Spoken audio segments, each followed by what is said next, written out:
إزاي تختار الكاوتش المناسب لعربيتك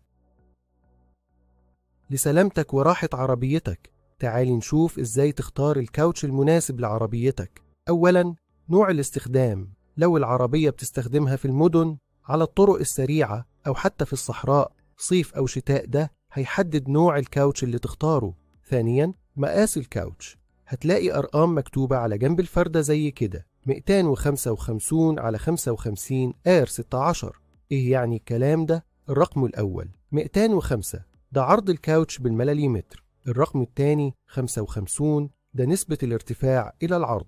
الرقم الأخير R16 ده قطر الجنط بالبوصة. رابعا، كل كاوتش بيكون ليه تصنيف سرعة حمل، يعني الكاوتش ده ممكن يستحمل سرعة معينة ووزن معين. تأكد إن التصنيف ده يتناسب مع سرعة قيادة العربية ووزنها، وهتلاقيه مكتوب على الجنب زي كده 9 فوق ألفا سرعة، والرقم رمز لللود. خامسا، ماركة الكاوتش. الماركة مهمة جدا. في ماركات مشهورة بتقدم كاوتش بجودة عالية، ممكن تدفع شوية زيادة عشان الجودة دي تكون عالية، وهتلاقي الفرق على الطريق بوضوح. سادسا، عمر الكاوتش. عايز تعرف الكاوتش ده قديم ولا جديد؟ شوف تاريخ الإنتاج اللي بيكون مكتوب على جانب الفردة، هو بيحدد سنة وشهر صناعة الكاوتش. الكاوتش لازم يتغير فيه المتوسط كل 5 سنين، حتى لو مفيش تآكل ظاهر، وما تشتريش كاوتش قديم.